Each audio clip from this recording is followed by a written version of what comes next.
한국의 대학들을 우리 협의회가 만들어지니까 서울대학을 제가 학부를 없애버렸어요. 학과를 없애버리는 그런 아주 혁명적인 일을 1990년대 중반에 제가 학장할 때, 제가 지금 90이 다 됐습니다. 정년을 2001년에 했으니까.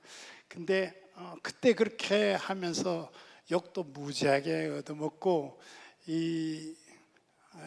학교를 망친다 그랬는데, 그게 아니고 현대과학이 이렇게 융합해서 새로운 길로 가고 있는데, 자기 학문 하나하나, 제가 식물학 그랬거든요. 여기 유순혜 박사가 제가 가르친 1호 제자입니다. 첫 번째 박사를 준 제자인데, 그래서 그런 것들을 많이 가지고서 이 학문하는 것이 문제가 아니지 않느냐.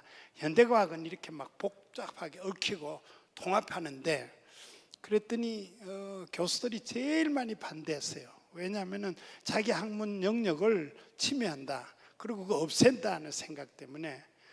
그래가지고 학과를 통폐합을 해서 근데 그것이 최근에 와서 작년, 금년 이렇게 전국적으로 이제 확산돼서 하나의 학문 영역 가지고선 되는 거 아니지 않느냐, 이런 생각으로 들어서 지금도 나중에 잠깐 말씀드리겠습니다만, 매 교수들이 그래서 모여서 코로나가 일어나기 전에 우리가 모여서 학생들에게 지식교육이 아니라 사람 됨됨 인성교육을 시키는 걸 이야기하자.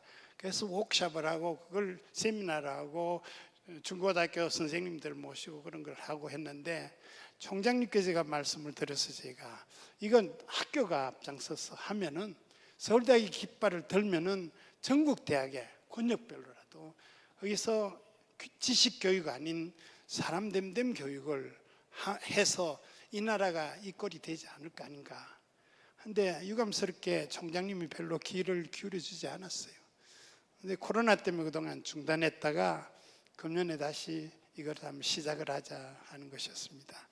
근데 오늘 제가 말씀드리려고 하는 것도, 교회가, 제가 평생 교육에서 이 교회 장로로서 이 지도자적인 역할을 하면서도, 오늘 교회가 이거 뭐냐, 이렇게 해서 되겠느냐, 그걸 제가 역설하고 싶어서, 그래서 지난번에 하지 못한 뒷이야기를 말씀드리려고 사실은 오늘 이 시간을 제가 부탁드려서 오게 됐습니다. 근데 1시간 안에 다 말씀드릴 수 있을는지 모르지만, 오늘 제가 정말 말씀드리고 싶었던 이야기는 아까 목사님이 기도하시면서 압축해서 이야기를 다 해서 그 기도 속에 들어있는 것이 제가 오늘 말씀드리려고 하는 절기입니다. 근데 이 공부를 하면서 제가 이 진화론을 공부하고 그 신학의 창조론 쪽의 이야기를 보면서 보니까,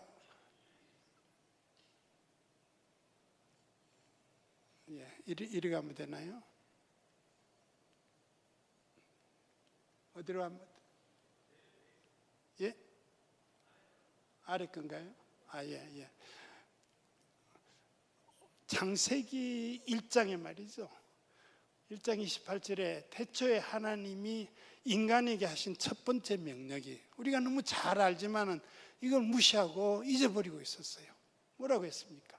생육하고 번성하고 땅에 충만하라, 땅을 정복하라, 바다의 물고기와 하늘의 새와 땅 위에 살아 움직이는 모든 생물을 다스리라고 했는데, 이 말을 이거 수없이 읽고 지나가고 했는데, 그 말의 참뜻이 그것이 아니었다. 정복하고 다스리라, 그러니까 자연계를 마음대로 주무르고 제멋대로 자기 이기적으로 써야 하는 거다, 이런 식으로 오해를 하고 있는 것이 아닌가.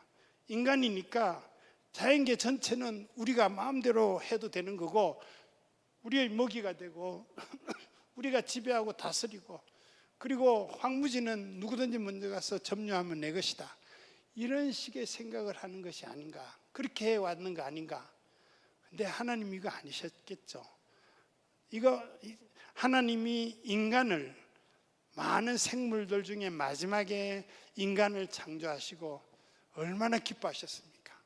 기뻐하시고, 그리고 그 다음에 인간에게 했던 첫 번째 아담에게 했던 명령이 바로 이것이었습니다.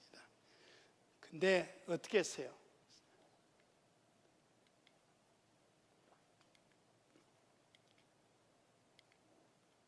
이게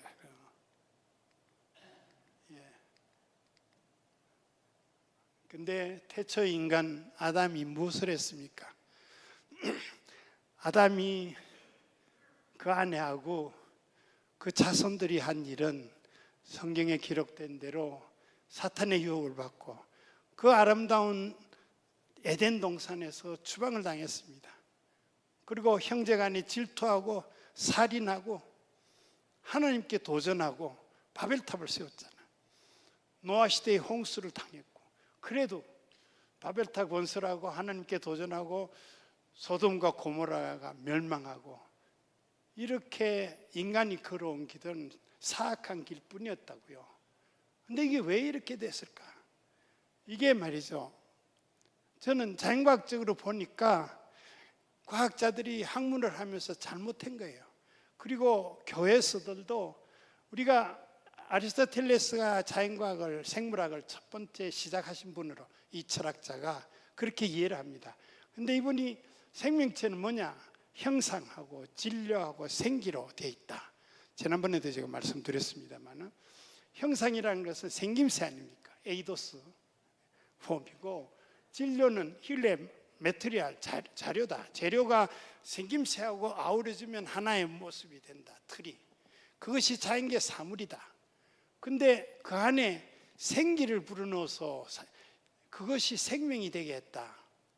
근데 하나님이 인간에게 주신 것은, 생물에게는 생명을 주셨습니다. 그죠? 생기를. 그래가지고 식물에서부터, 박테리아에서부터 그 다음에 지나오면서 수많은 생물들이 지구상에 나오는데, 모든 생물들이 생명을 갖게 해줬다고요. 근데 인간에게는 그 다음 뭘 주셨습니까? 하나님의 영혼을 주셨지 않습니까?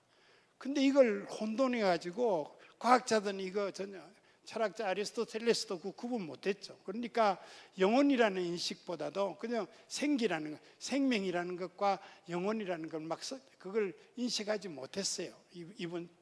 그리고 그것이, 그런 생기라는 것이, 생명체를 만드는 이 생기가 아주 하등한 것은 식물적인 생기고, 그 다음에 그게 좀 진화해서 고등해지면 동물적인 생기가 되는데, 그 동물적인 생기도 하등 동물에서부터 고등 동물까지 점점 이렇게 단계적으로 발전한다.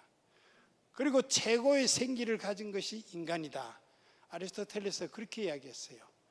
근데 그 최고의 생기를 가졌다는 것과 하나님이 인간에게 영혼을 창조해 줬다는 것은 구분 못했어요. 혹시 목사님들 이 교회에서 설교하면서 이 부분에 대해서 관심을 가지고 한번, 그래서 제가 저희 교회 목사님께, 전 신학을 전공 안 했으니까 얼마 전에도 이 강의 때문에도 제가 질문을 했습니다.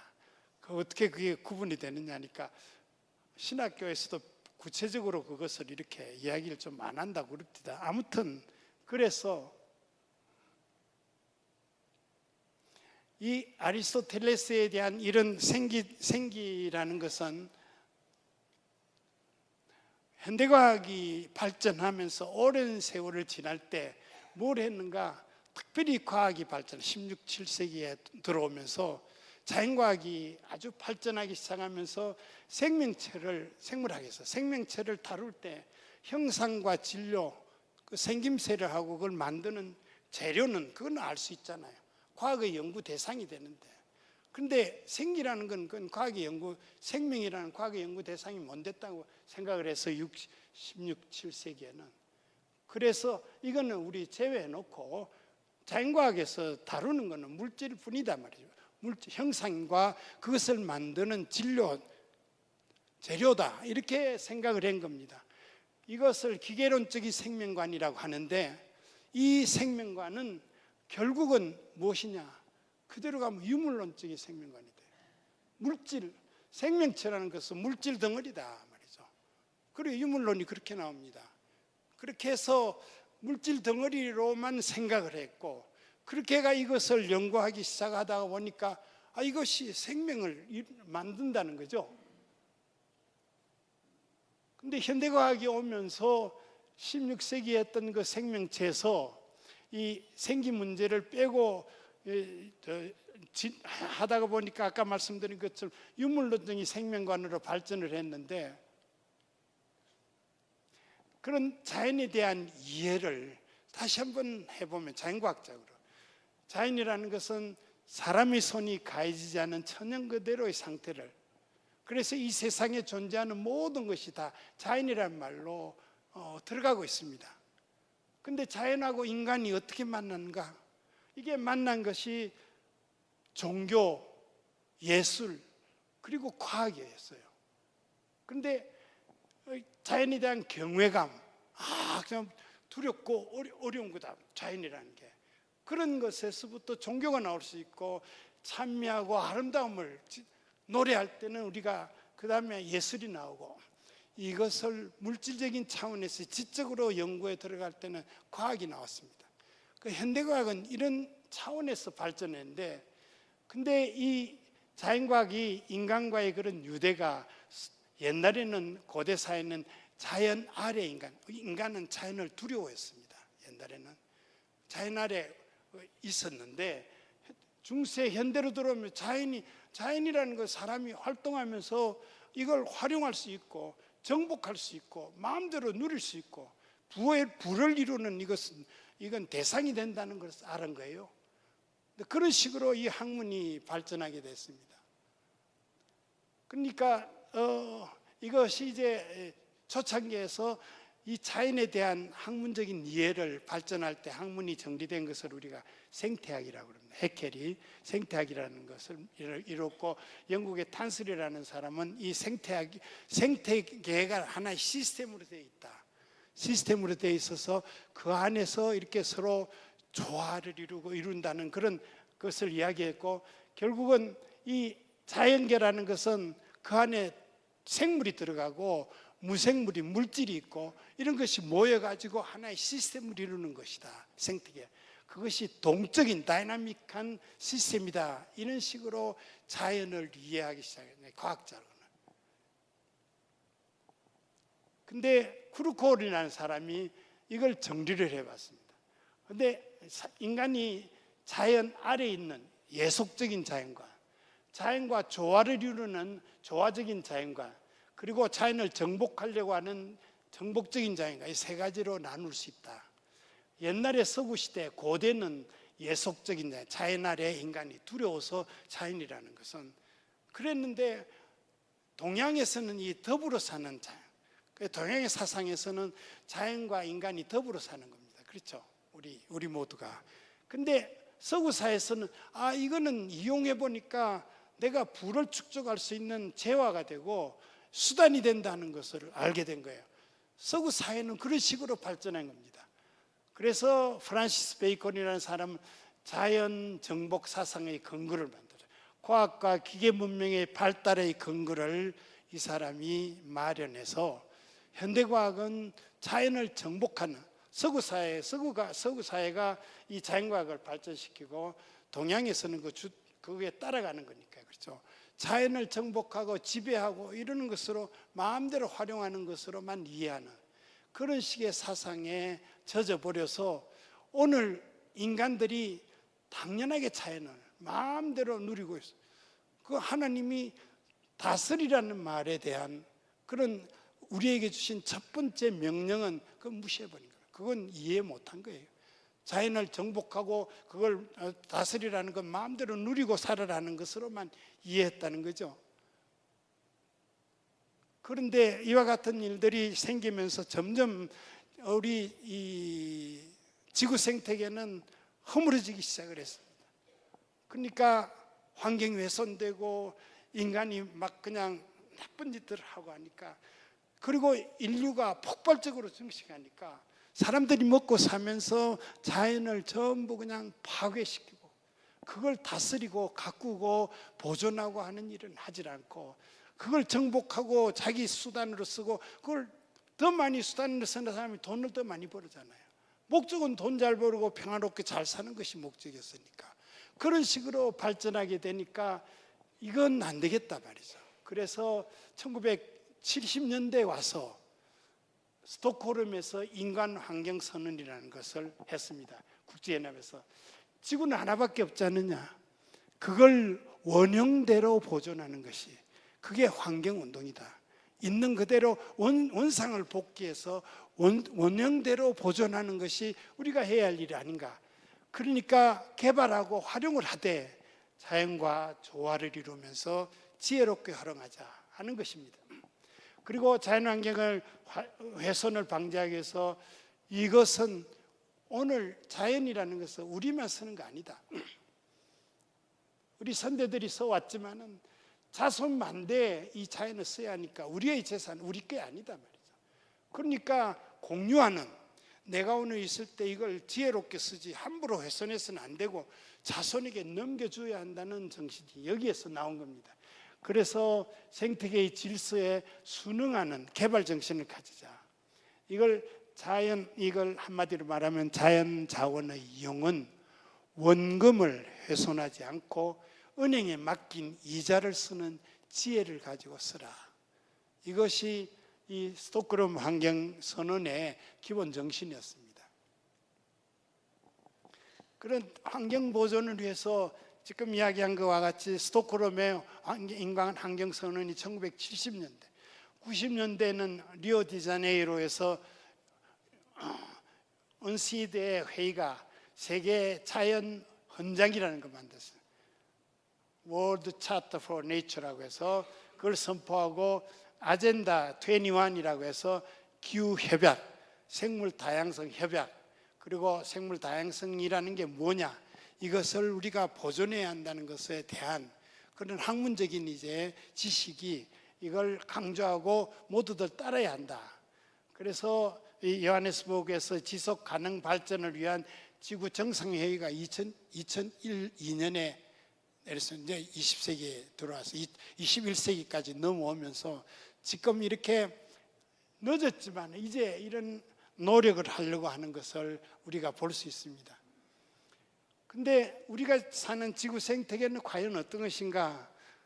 여기 간단히 이야기하면 자연계는 생물이 있고 무생물이 있습니다. 근데 그게 전혀 관계없는 것이 아니에요. 자연은 생물과 무생물이 서로 영향을 주고받으면서 조화를 이루는, 이걸 우리가 자연 생태계라고 이름을 붙이자. 그래서 자연 생태계라고 합니다.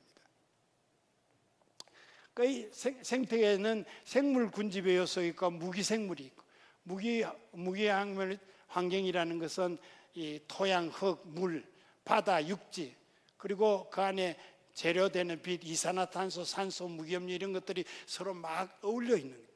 그 안에 동물, 식물이 있고 특히 녹색 식물이 광합성을 해가지고 영양분을 만들어가면서 그 전체를 아울러서 살 수 있도록 하는 기초를 마련해 주는 그런 역할을 한다는 것을 알게 됐습니다. 그걸 시스템으로 따면 이런 식으로 정리될 수 있습니다.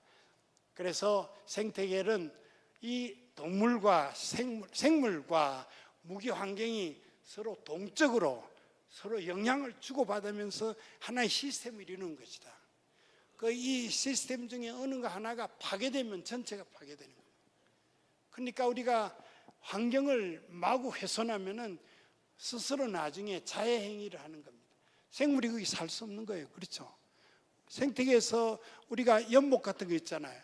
연못 생태계라는 건데 그것이 물이 있고 흙이 있고 토양이 있고 그 다음에 물고기들이 있고 미생물이 있고 동물들이 있고 식물도 있고 그렇게 해가지고 아울러서 잘 움직이면 아주 싱싱한 생태계죠. 연못이. 근데 그 중에 뭐 하나가 파괴되면은 그 다음에 그거 다 죽어버려요. 썩어버려요. 물도. 우리 생물도 거기 살 수 없죠. 그런 것들이 생태계라는 것을 이해하고 이것을 우리가 잘 관리하고 다스려야 되지 않느냐. 그러니까 인간 생태계의 특징은 사람이 생산하고 소비해서 그 다음에 소비물이 분해되고 환원해가지고 다시 생산으로 돌아가는 이 사이클을 하는 건데 그 폐기물이 많이 누적되고 나면 이게 돌아가지 못해요. 돌아가지 못하니까 인간 활동이 폐기물을 너무 과다하게 방출하면은 환경오염을 일으키고 생태계가 파괴되니까 결국 사람도 거기서 살 수 없는 거예요. 근데 그런 거에 대한 의식은 없이 우리는 어떻게든지 이런 자연 생태계를 이용해 가지고 더 잘 살려고 하는 그런 목적밖에 없잖아요. 그죠? 근데 이건 창세기 1장 28절에서 하나님이 인간에게 하신 명령을 어기는 겁니다. 생육하고 번성하라는 거야. 제멋대로 하라는 거 아니었잖아요. 그걸 우리가 모르고 겸손하게 그걸 받지 못한다는 것은, 그걸 저도 학교 다닐 때 교수하고 할 때는 이런 것들에 대한 인식이 없었는데, 정년하고 자연을 우리 이 학교 학생들 젊은이들을 보면서 야, 이건 뭔가 잘못했다. 아까 말씀드린 건 그런 자성에서부터 시작한 것입니다. 근데 이를테면은 음식물 하나, 이거 뭐 이 쓰레기 비닐봉지 이런 것들이 환경을 막 오염시키는 거 수많이 여러분 알고 계실 겁니다. 물 한 컵, 커피 한 잔을 우리가 그냥 버리면은 팔동호 수질에서 4,500리터의 물이 있어야 그게 정화됩니다. 그러니까 여기 뭐 여러 가지 있습니다. 위스키, 소주 한 잔은 7,500리터의 물이 있어야 정화돼서 깨끗한 걸로 돌아가는 겁니다. 그러니까 우리가 뭐 하나 음식을 먹는 거, 교회에서 마음 놓고 막 그냥 종이컵 가져와서 물 먹고 막 버리고 그러지 말자고 저희는 우리 교회에서 열심히 이야기하고 있습니다. 머그잔하고 컵 가져와서 물 따라서 머그잔 마시고, 한 사람이라도 그런 거 하면은, 그런 사람이 하나 둘이라도 더 생기면 우리 자연 훼손하는 거 조금이라도, 그게 미미해서 그까짓 거 우리가 종이 하나 더 함부로 버리고 플라스틱 함부로 막 버리는 거 한 사람이 안 한다고 해서 지구 생태계가 뭐 어떻게 달라지겠어요? 그러진 않을 거예요. 그렇지만은 신한 양심으로 생각할 때 한 사람이라도 거기에 동참해서 해야 되지 않겠어요? 어느 교회가 그런 건 이야기 안 하지 않습니까? 교회는 기도 잘하고 열심히 신앙생활하면 축복받고, 그리고 축복받으면, 축복받다니 뭡니까? 경제적으로 부유해지고 사회적으로 지위 높아지고, 그리고 존경받는 보람 있는 인생을 산다는 식의 이런 달콤한 것에는 열심히 설교를 하고 그걸 잘 사람들이 기쁘게 와서 기독량하고 가지만은 쓴소리 안 하잖아요. 우리가 자녀 교육을 어떻게 시켜서 자연 생태계가 어떻게 되어 있다는 것을 알고 이것을 우리가 바로잡아야 되지 않겠느냐 하는 그런 것들을 가정교회에서부터 시작을 해야 하는데 그게 안 되고 있다고요. 이러한 환경 보존을 저는요, 이 생물학을 했기 때문에 또 야외 생물을 해서 전 뭐 이런 것들을 하나님의 명령이라는 것을 의식하지 않고 평생을 어쩌다가 보니까 이런 환경운동에 깊이 앞장서서 관여하고 있었어요. 그래서 그 이야기를 조금 제가 정리해서 해보려고 합니다. 우리나라에서 이 환경보존을 위한 국가 차원의 노력이, 근데 사회적으로는 이러지만은 아까 요하네스버그에서 이야기한 것처럼 유네스코 산하에 각 나라에서 자성들은 하고 있어요. 우리도 그런 걸 하려고 하는데, 국내적으로는 박정희 대통령이 자연보호 운동을 처음 시작을 했습니다. 그때는 뭐 이런 것들 문제가 아니고 그냥 자연이 너무 훼손해서 안 되겠지 않느냐. 이분이 새마을 운동을 하고 해가지고 새마을에서 가꾸는 거 막 정리하는 건 했는데, 그 다음에 자연보호 운동을 시작을 해가 그 자연보호 운동을 제가 앞장섰어요. 오랫동안 회장으로서 전국에게 네트워크가 있어서 그런 것들, 그 다음에 국제적으로는 유네스코가 이 세계유산 보존을 해야 돼. 세계 자연 인류가 만든 유산 이런 것들을 보존해야겠다는 운동을 시작을 했는데, 어쩌다 보니까 제가 문화재위원장을 하면서 또 이쪽에 앞장서서 열심히 우리나라를 대표해서 일들도 했습니다. 근데 그것이 저는 그냥 그것이 내 학문의 일환으로 했지, 그것이 하나님의 명령이었다고 저는 생각을 안 했어요. 그게 만약 그렇게 생각했다면 훨씬 더 사명감을 가지고 더 설득력 있게 지속적으로 했을 거라는 것을 제가 생각하고 있습니다. 국제적으로는 이게 우리 문화재청이 우리나라에서 처음 만들어져 가지고 문화유산이나 자연유산 보존 운동을, 이게 뭐냐? 이건 인류가 만든 이 유산일 뿐만 아니라 자연 생태계 보존의 일입니다. 이 문화재 일이라는 게. 근데 한국에서 이런 자연보호 협의 활동을 시작한 자연보존협회라는 것이 만들어져 있었어요. 그건 자연과학자들 안에서 생물학을 하는 사람들 중심으로서 했는데 1960년대였어요. 그 한라산이나 홍도, 설악산 학술 조사를 하고 DMZ라는 게 휴전하면서 몇십 년 동안 사람이 들어가질 않았으니까 자연 생태계가 고스란히 보존됐단 말이에요. 그래서 이 보존된 자연 생태계를 학술적으로 조사하는 것은 참 의미있다. 전 세계 이런 곳이 드무니까, 그래서 미국의 스미소니안 연구소에서 우리나라에 와가지고 이거 같이 연구하자고 했어요. 자기들이 돈 다 대준다고.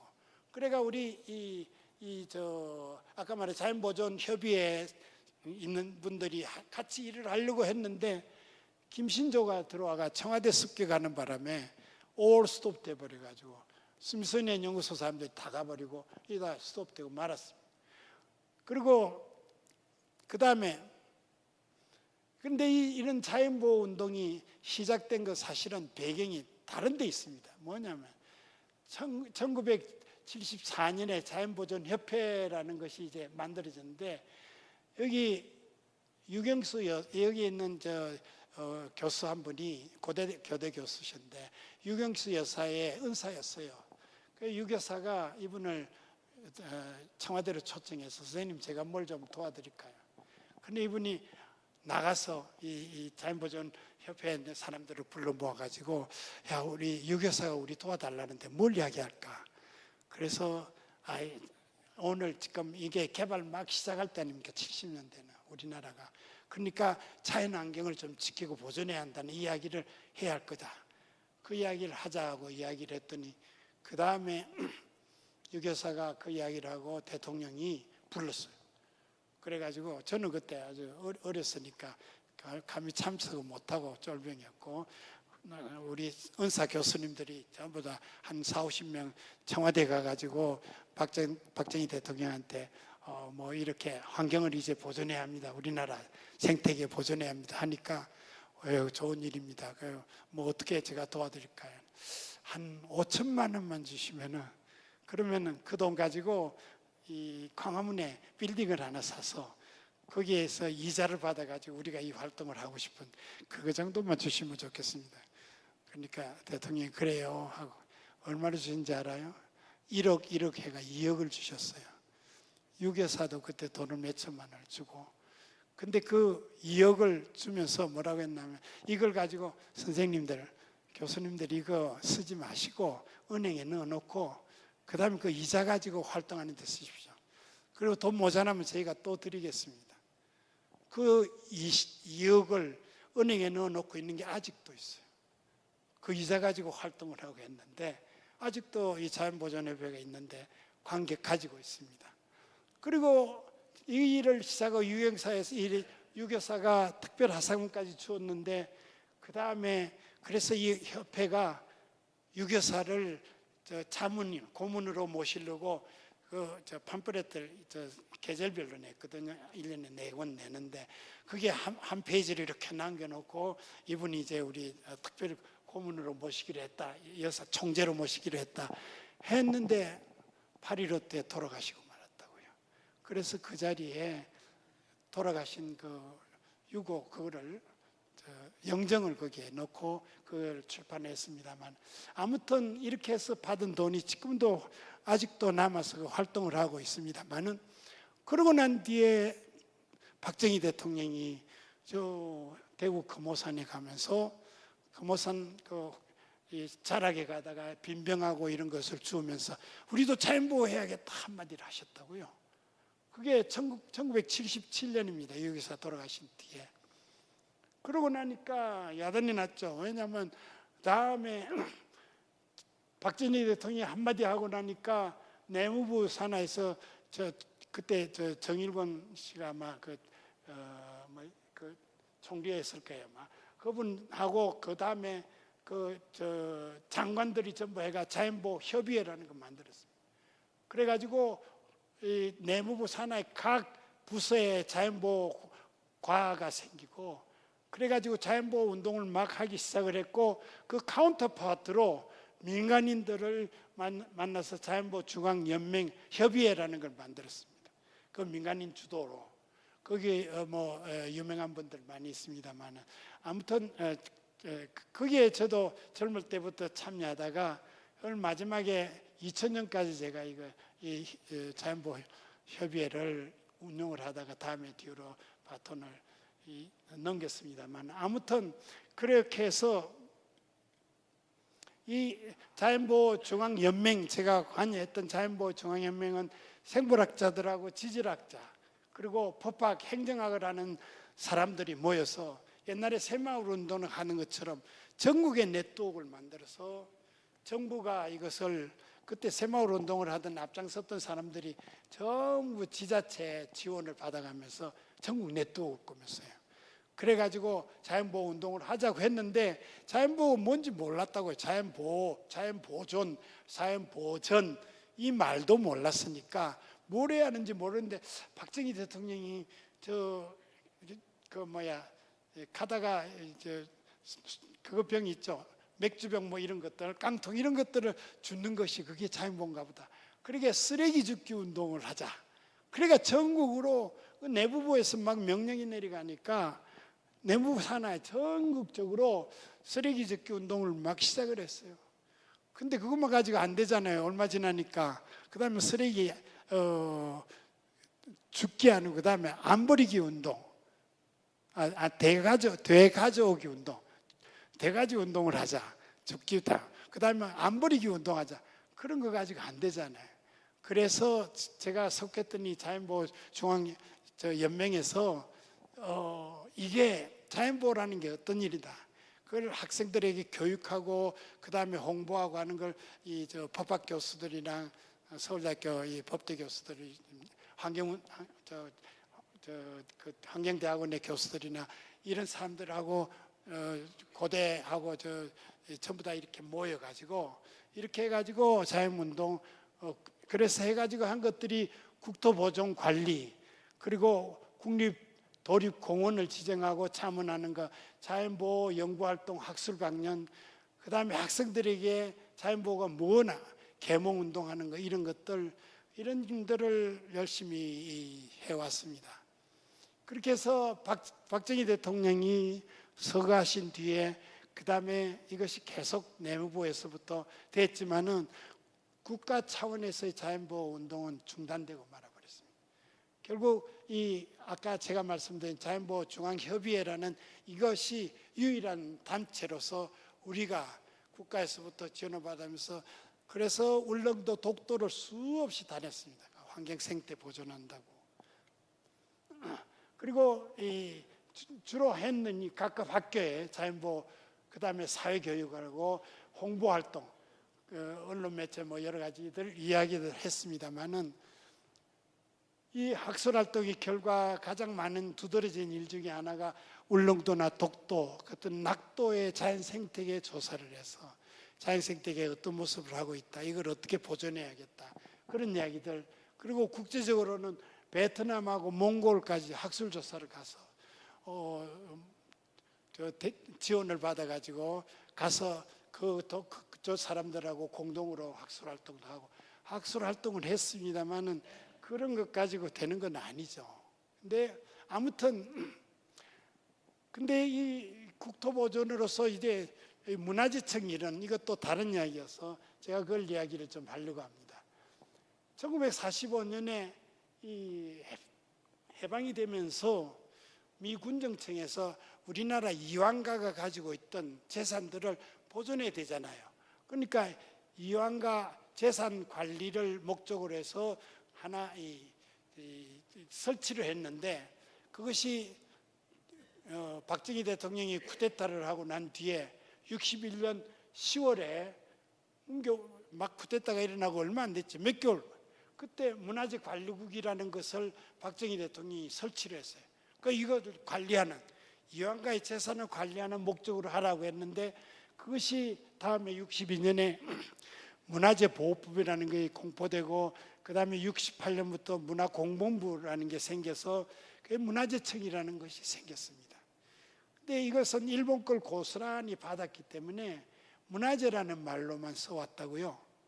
근데 전 세계는 문화재라는 말을 안 썼어요. 이건 국가유산, 세계유산이라고 했는데, 일본은 그걸 문화재라고 했으니까, 문화재라는 것은 사람 손이 가서 만들어진 거 아닙니까? 근데 자연이라는 것은 여기에 포함 안 되거든요. 근데 일본 사람들은 그 말을 그냥 쓰고, 우린 그대로 그걸 답습해 와서, 제가 이 문화재위원을 시작하면서 보니까 아니 이건 문화재란 말 쓰면 안 되는데, 왜냐하면 여기에는 자연 생태계는 들어가지 않는데 했더니, 그냥 이 고고학이나 이런 것 건축학이나 하는 분들은 문화재란 말 너무 좋으니까 그걸 절대 버리려고 하지 않아요. 그래서 문화재청 이름도 그냥 문화재라고 하지, 이걸 유산청이라는 이름 안 썼다고요. 그 수없이 제가 이야기를 했는데, 이 금년 5월에 드디어 국가유산청으로 바뀌었어요. 그게 왜 그렇게 바뀌었나? 이게 우리가 다뤄야 하는 것은 문화재라는 재산뿐만 아니라 국가의 유산이다. 유산 안에는 자연도 들어가고 사람이 만든 것도 있다. 그건 역사적으로 외국에서는 전부 다 그렇게 했거든요. 그러니까 이 문화재라는 말은 안에는 이를테면 문화유물이나 문물이라는 게 있는데, 아무튼 이 학문, 예술, 사상, 종교 이런 것들을 포함하는 문화라는 말과 수백 년, 수억 년 동안에 지구에 만들어져 있는 자연, 이걸 둘을 포함해 가지고 이런 자연 속에서 문화가 나오는 겁니다. 대한민국이 우리나라에서 만드는 문화는 한반도 위에서만 만들어지지, 일본이나 미국이나 이런 데 가서 대한민국의 문화가 나온 거 아니죠. 그러니까 문화라는 것은 그 한반도 자연 속에서 만들어졌으니까 그 인류가 지켜 보존해야 할 자기의 유산입니다. 그죠? 이것을 전 세계 사람들이 이해하기 시작을 한 것은, 이것은 세계유산이라는 것을 만들기 때문에 그랬습니다. 이게 언제 만들어졌냐면은, 세계유산이라는 것은 과거로부터 물려받은 것으로 현재 우리가 더불어 살아가고 미래 세대에 물려줘야 할 자산이다. 이것이 유산입니다. 그리고 과거, 현재, 미래로 지속 가능하게 이어지는 것이 우리가 생각하는 유산이에요. 근데 이건 언제 이야기했냐면 1972년에 유네스코에서 세계 문화 및 자연유산이라는 것을 보호하는 협약을 만들자 했습니다. 전 세계가. 근데 그거 왜 그렇게 했냐면은 뒤에 나중에 말씀드리겠습니다만, 아무튼 그래서 1972년에 이것이 만들어지고 현재 여기에 1924년 6월까지 198개국이, 전 세계국이 여기에 가입하고 있고, 우리나라는 102번째 1988년에, 북한은 153번째 가입을 했습니다. 근데 이게 왜 만들어졌냐면은 이집트에 있는 아스완 댐이라는 거 있죠. 제가 다 그림으로 보여드리겠습니다. 이 댐입니다. 아스완 안에 이게 아부심벨 사원이라는 게 있어요. 근데 나일강이 범람하지 않습니까? 이집트는. 근데 거기에 농사를 지어야 하니까 그 물을 관리를 해야 하니까, 그래서 댐을 만들어야겠다. 그리고 물을 관리해서 우리 농사 지어야겠다. 댐을 만들면 물이 차서 이집트의 유명한 이 고고학적인 아부심벨 사원의 이것이 화석이 물에 잠기게 된다고요. 그러니까 유네스코 안에 다른 나라들이, 아니 학자들이, 이것은 이집트에서 만들었지만은 세계적인 유산이다. 인류가 가지고 있는 유산인데 이걸 그렇게 하면 안 되지 않느냐. 그러니까 이집트에서는 아니야, 우리는 먹고 사는 게 중요하지, 이건 모르겠단 말이야. 그래서 학자들이 한 50여 명이 모여서 이걸 어떻게 할 것인가 연구하다가 이 엄청난 돌을 잘랐습니다. 몇 토막으로 잘라가지고 그것을 꼭대기에 걸어 올려가지고 그걸 산 꼭대기에 올려서 복원시켰습니다. 그렇게 맞춰가지고 이렇게 복원을 시켰어요. 그래서 오늘까지 이것이 남아서 이것을 계기로 해서 전 세계가 인류가 자연 생태계 속에서 인류가 만들어진 그런 고고학적인 유물이 그것이 한 나라의 것만 아니라 전 세계 사람들이 보존하고 지켜야 할 가치가 있는 것은 세계유산으로 지정해 가지고 보존하자.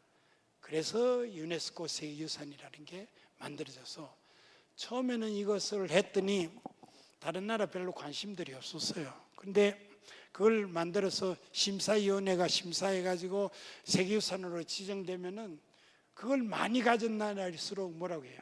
우리는 전통이 있고 역사가 있는 그런 문화민족이다.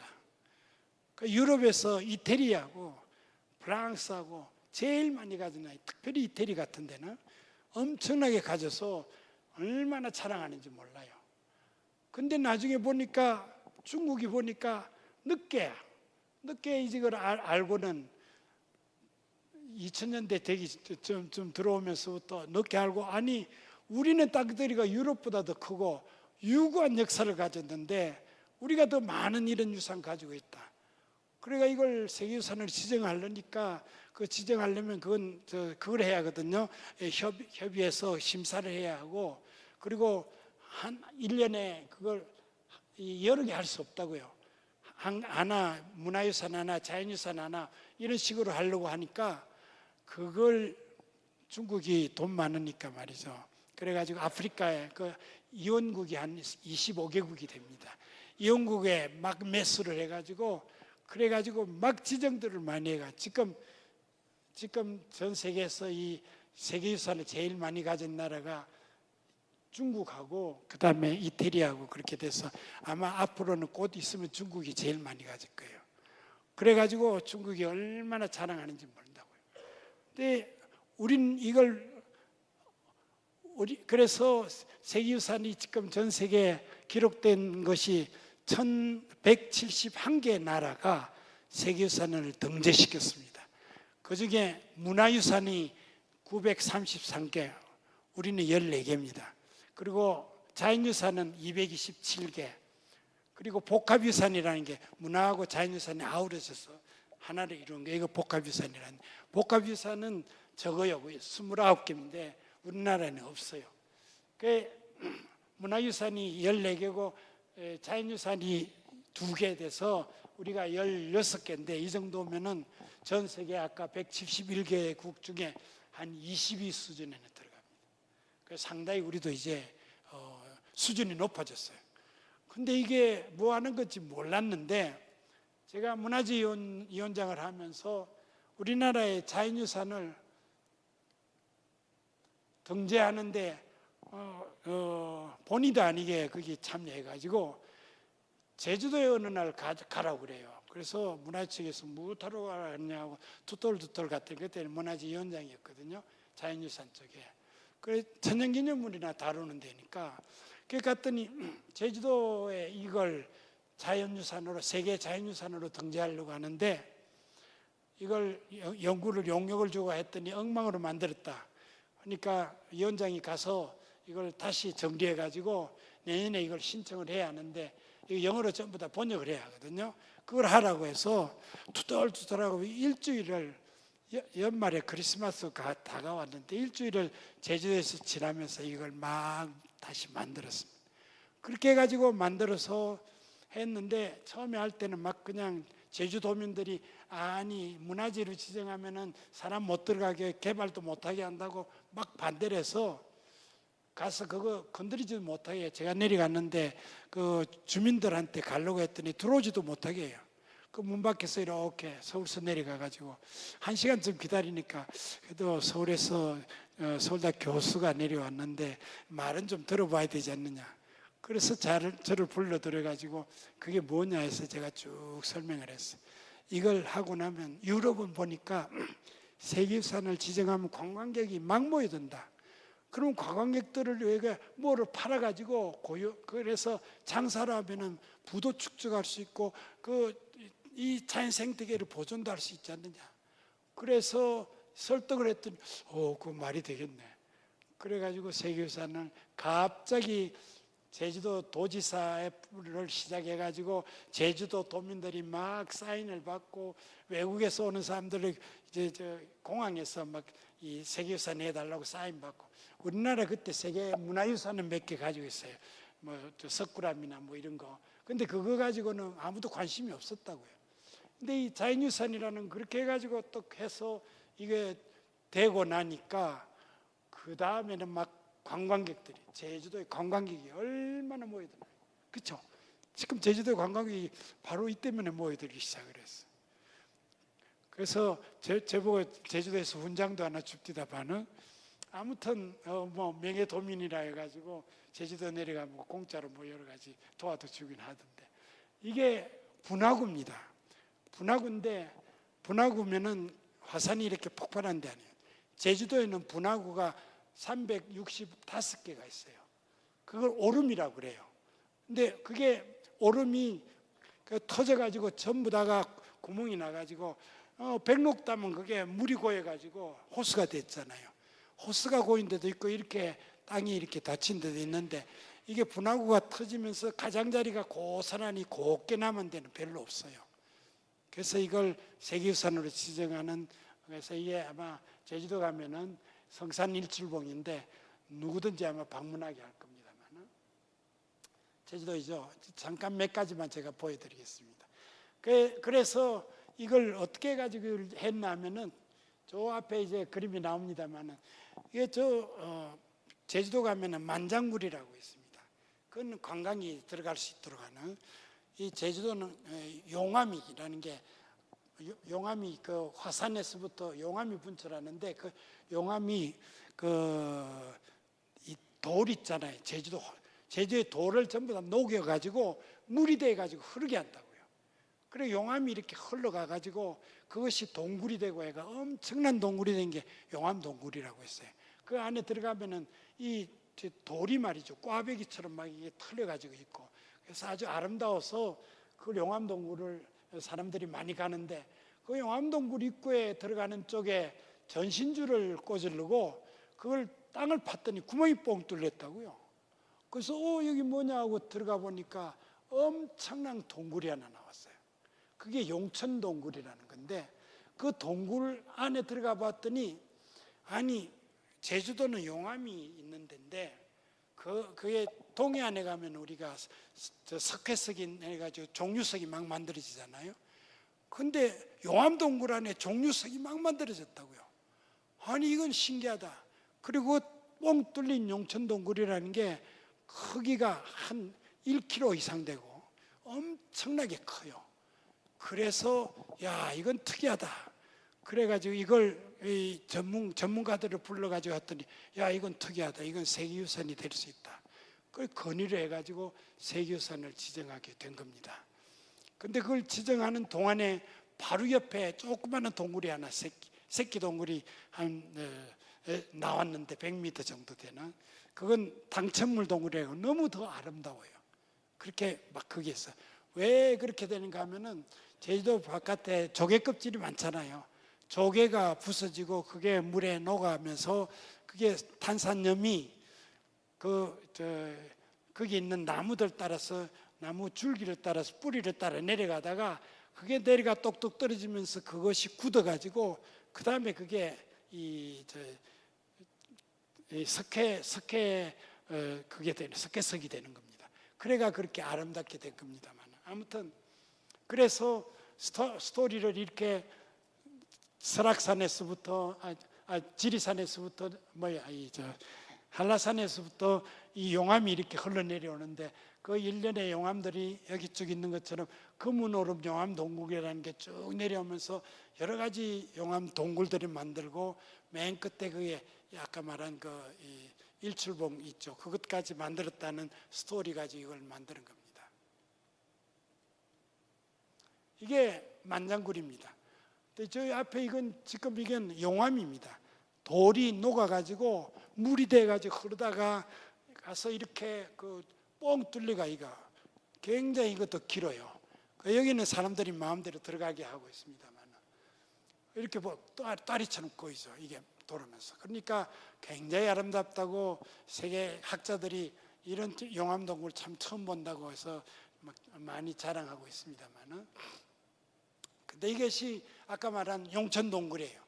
안에 들어가 보니까 그 안에 이제 허옇게 돼 있죠. 이게 석회석이에요. 그것이 흘러내리면서 이렇게 뻥 뚫리는데 엄청나게 되는 건데, 근데 그 안에 이런 것들이 그 옆에 보면 이렇게 여러 개가 나옵니다만은, 이런 종류석이 나오는데 제가 이 시간이 없어 그림을 다 보여드리지 못합니다만은, 아무튼 이 당첨물 동굴인데 그 옆에서 새끼 동굴로 발견한 거. 이렇게 아름다워요. 그 다음에 보시면은 이렇게 아름다워요. 내부가. 그래서 이건 지금 전문가 아니면 들어가지 못해요. 저는 문화재 위원이었으니까 자유롭게 들어갈 수 있었는데, 지금 아까 용천동굴도 일반인은 못 들어갑니다. 그래서 제발 그거 좀 공개해가지고 한 하루에 12명 정도라도 들어갈 수 있도록, 20명 정도라도 시간대가 들어갈 수 있도록 하는데, 잘 문화청에서 이거 들어가면 훼손하니까, 그리고 우리 탄산염이 우리가 공기가 해서, 근데 이거 안에도 얼마나 아름다운지 차마 이걸 그릴 수가 없어요. 저 안에 사람이 앉아 있죠. 근데 이게 전부 다가 아까 말한 것처럼 이 석회암이 이렇게 얼어서 내려온 겁니다만, 밑에 이렇게 조명서 아름다워요. 뭐 수없이 있습니다만은, 그 다음 보면 이렇게 아름다운 이런 종류들이 막 흩어져 있어요. 그러니까 너무 아름답습니다만은, 이게 아마 사진으로 내가지고 이거 보여주기는 합니다만, 사람들은 못 들어가게 합니다만. 근데 그 마지막 끝에 갔더니 뻥 뚫려가지고 물이 쫙 고여 있어요. 그 처음에 우리 이거 할 때는 거기 못 들어가 봤습니다. 아마도 이 안에 사람의 해골이 있는 거 아닌가. 왜냐하면은 그 보트 타고 나중에는 들어가 보고 했는데, 옆에 갔더니 이런 것이 있어요. 그 안에 보니까 도자기 있죠. 조개 껍질, 그 다음에 동물 뼈도 있고. 그러니까 무슨 말인가 하면 여기 사람들이 들어와 살았다는 거예요. 이걸 봤더니 이건 신라 시대, 후기 신라 시대, 통일 신라 시대 때의 것이었어요. 그러니까 아마 여기에 용왕한테 바친다고 처녀를 잡아서 넣어가지고 거기 놔놓고 먹을 것 조금 줘가지고 그 안에서 먹고 죽게 했은 거 아닌가, 이런 스토리를 막 갔던 사람도 했는데, 사람 뼈는 아니고 동물 뼈가 나와서. 그리고 아까 물이 흐르는 곳은 보니까 바깥으로 이 제주도 바깥에 바다로 빠지는 것을 보았습니다만, 아무튼 그래서 이렇게 세계 자연유산이 등재되고 나니까, 이 자연이라는 것은 인간이 함부로 손대서는 안 된 아름다운 것인데, 하나님이 처음에 이걸 우리에게 주면서 다스리라는 것은 마음대로 훼손하라는 게 아니었잖느냐, 그걸 보존하라는 거 아니냐.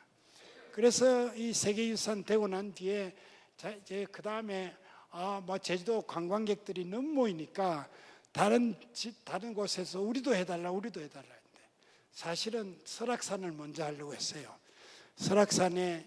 설악산하고 이쪽을 해가지고 세계유산으로 등재하려고, 이 설악산하고 북한에 있는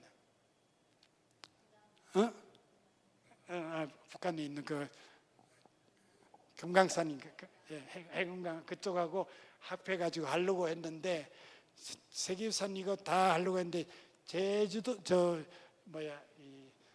거기 있는 설악산에 거기서 장사하는 분들이 한 40-50명이 유네스코 본부로 가가지고 우리는 그거 안 한다, 이거 하면은 우리 장사 못 한다고 막 데모를 했어요.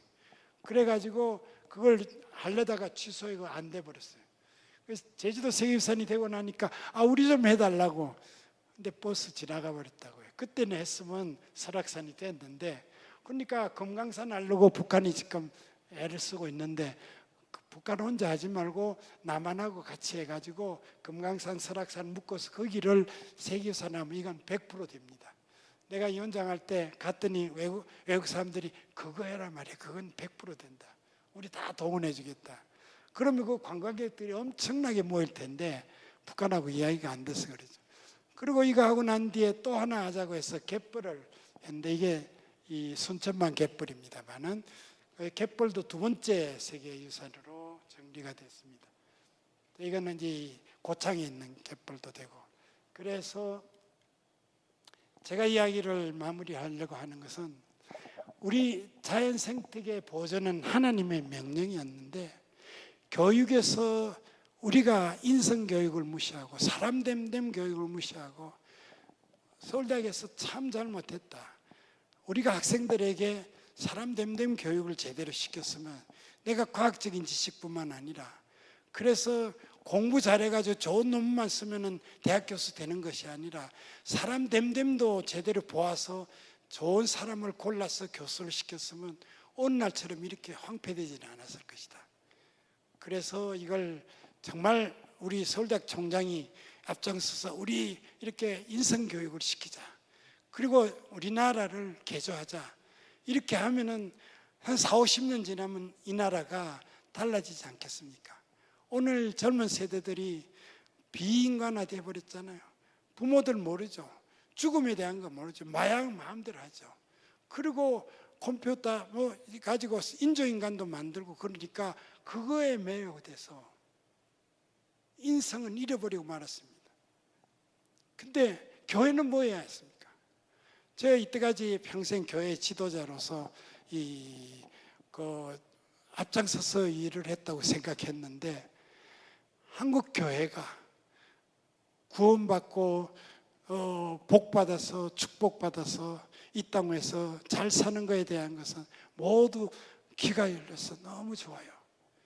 그러나 자녀 교육을 바로 시키고 제대로 교육을 시켜서 하나님의 이 명령을 너희들이 평생을 이것을 가슴에 받고 그렇게 살으라고 교육시키면 이 나라가 달라지지 않겠네. 제가 오늘 말씀드리려고 하는 요점은 이겁니다. 한국 교회가 앞장서서 이런 운동에 깃발을 들면은 달라질 것이다. 대학이 그렇게 깃발을 들면은 이 나라의 미래가 달라질 것이다. 교회 아니고 어디 기댈 데 어디 있습니까? 정계에 기댈 수 있나요? 국회에 기댈 수 있습니까? 대학도 기댈 수 없어요, 요즘은. 그렇잖아요.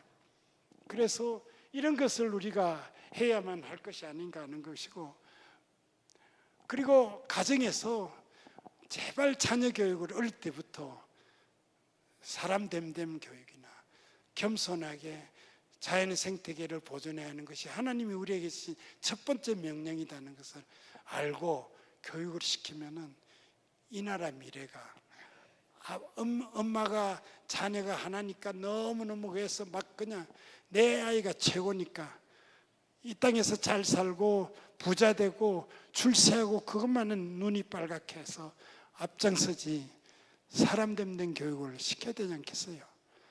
그걸 한국 교회가 정말 앞장서기를 간절히 바라서 오늘 제 이 말씀을 드렸습니다. 감사합니다.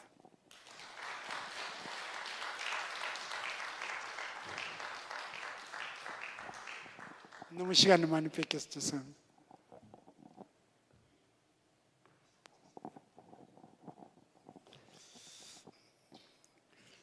이제 원장님이신 정영관 목사님께서 광고